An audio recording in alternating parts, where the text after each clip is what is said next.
The title is no exaggeration, it's literal. Russia is trafficking Cubans to fight in Ukraine. Recruitment of Cuban men into the Russian armed forces is not new. Since the first announced mobilization in 2022, Cubans in Russia have been pressured to join the Russian army. Then 3 months ago, the news broke out on La Repubblica news network that Cubans working and studying in Russia were joining the Russian armed forces specifically to fight in Ukraine.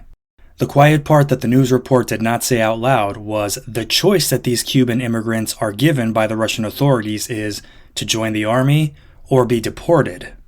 Cubans living in Russia are a different breed from Cubans who escaped to the US or to other countries in Latin America.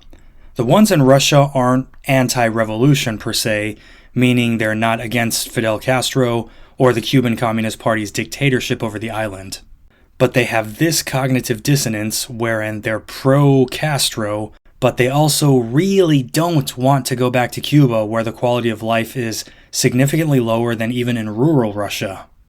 A new story, broken out by Alain the Paparazzi, a Cuban exile YouTuber, confirms rumors that Cubans in Cuba are being trafficked to fight in the Russian armed forces. There are 2 known individuals who are currently recruiting Cuban men for construction jobs in Russia. One is a Russian woman going by the name Elena Shuvalova, who's recruiting Cubans who already speak Russian. It's not uncommon for Cubans to speak Russian since there have been Russian language and culture clubs in Cuba since the 1960s. The other is a Cuban woman from Matanzas going by the name Diana, last name unknown. She's recruiting Cubans who only speak Spanish. Recently, denunciations have gone viral, wherein the parents of young 18 and 19-year-old Cuban boys who were recruited to work a civilian job in Russia where they could make 200,000 rubles a year, only to find out they're meant to be cannon fodder, are now speaking out. 200,000 rubles is the equivalent of $2,000 US, which is more than twice the annual salary for most Cubans on the island. The Cuban government takes a huge cut, but even with the state taking its big cut, it's still more money than these boys could make in Cuba. Once they're enticed by these promises for the highest pay they'll ever receive as Cuban citizens, and then brought to Russia under false pretenses of a job that doesn't exist, these young boys are given a false choice: fight on the front lines in Ukraine or be sent back to Cuba. Most of them stay because they know their family desperately needs that money, but they also know that if they don't fight, they could go to prison back in Cuba because they're scurrying the Cuban government out of getting money if they go home. This is not the first time the Cuban government has deceived and trafficked its own people.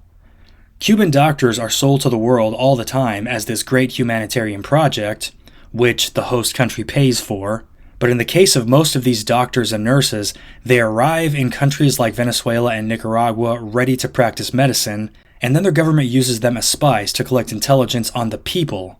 And that intelligence is then used by the Cuban regime and its allies to keep these Cuban allied regimes in power.